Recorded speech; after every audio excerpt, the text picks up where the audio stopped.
Cette petite danse du président vénézuélien Nicolás Maduro est directement adressée à Donald Trump. No, not war. Yes, peace. No a la guerra loca. Depuis son retour au pouvoir, Donald Trump a ciblé de nombreux pays.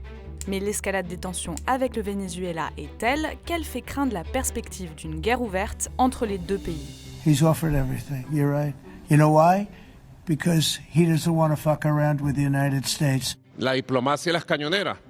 Tengo tantos cañones, tantos barcos y te los pongo al frente. Y tú te rindes. O haces lo que a mí me da la gana que tú hagas. No, eso se acabó. Actuellement, une douzaine de navires militaires et 15 000 soldats américains se tiennent prêts au large des côtes du pays d'Amérique du Sud. Mais comment en est-on arrivé là ?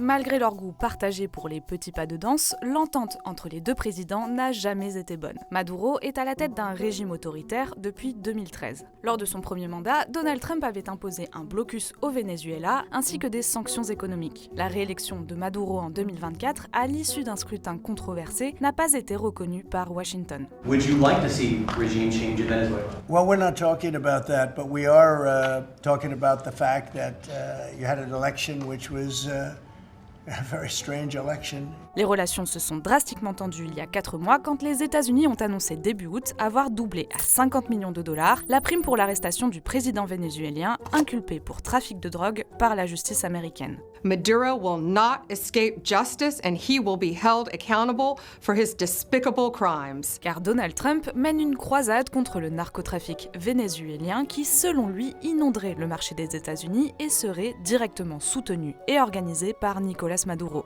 Durant l'été, 3 navires de guerre sont déployés au large des côtes du Venezuela. Mais c'est début septembre que la menace bascule en actes. Les États-Unis mènent une vingtaine de frappes qui font au moins 83 morts contre des bateaux qui transportent, selon eux, de la drogue. We're so good at it that there are no boats. In fact, even fishing boats, nobody wants to go into the water anymore. Sorry to tell you that. Problème, les États-Unis n'apportent pas la preuve que les embarcations servent aux narcotrafiquants et l'ONU relève de solides indices de violation du droit international et d'exécution extrajudiciaire. Gardez bien ça en tête parce qu'on va en reparler un petit peu plus tard. Mi-octobre, on revient carrément à un scénario de guerre froide. Le New York Times révèle que Trump a demandé à la CIA d'agir au Venezuela. CIA have authority to take out Maduro?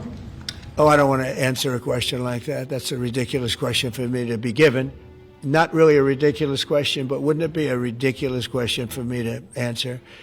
But I think Venezuela's feeling heat. Bon, ce n'est déjà pas très rassurant, mais surtout Donald Trump confirme que des opérations au sol sont envisagées. Un mois plus tard, les États-Unis déploient dans la mer des Caraïbes leur plus grand navire de guerre, le USS Gerald Ford. Caracas dénonce une menace colonialiste et reproche à son voisin du Nord de vouloir provoquer un changement de régime, notamment en raison de son alignement avec la Chine. Le Venezuela voit également dans l'attitude belliqueuse des États-Unis la volonté de s'approprier ses réserves pétrolières. Pour répliquer, Maduro se tourne vers l'OPEP en écrivant une lettre pour qu'on l'aide à stopper l'agression. Que el gobierno de los Estados Unidos de América pretende apoderarse de las vastas reservas de petróleo de Venezuela por medio del uso de la fuerza militar letal. Pour appuyer ce déploiement de force, Washington inscrit sur la liste des organisations terroristes le Cartel de los Soles et assure qu'il serait dirigé par le président vénézuélien lui-même, même si les experts remettent en cause l'existence d'un tel groupe. Malgré tout ça, les deux chefs d'État n'ont pas totalement rompu le dialogue puisqu'ils se sont appelés en novembre. Trump aurait demandé à Maduro de démissionner et de quitter le pays dans un délai d'1 semaine, ce qu'il aurait refusé. Would you say it went well?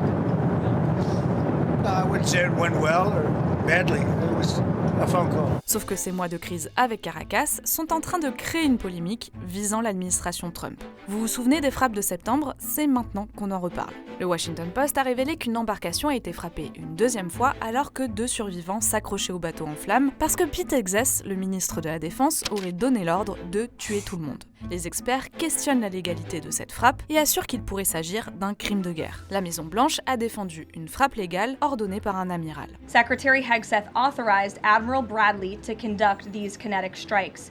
Admiral Bradley worked well within his authority and the law, directing the engagement to ensure the boat was destroyed and the threat to the United States of America was eliminated. Mais le débat continue de monter chez les démocrates qui demandent une enquête du Congrès, mais aussi dans les rangs républicains. We're going to conduct oversight. Pete Hegseth a pris la parole pour se défendre. You didn't see any survivors, to be clear, after that first strike. I did not personally see survivors, but I stand, because the thing was on fire. It was exploded and fire or smoke, you can't see anything, you got digital. This is called the fog of war. This is what you in the press don't understand. Il a également assuré que ce n'était que le début. We've only just begun striking narco boats and putting narco terrorists at the bottom of the ocean. C'est dans ce contexte que Nicolás Maduro s'est affiché en train de danser et de réclamer la paix.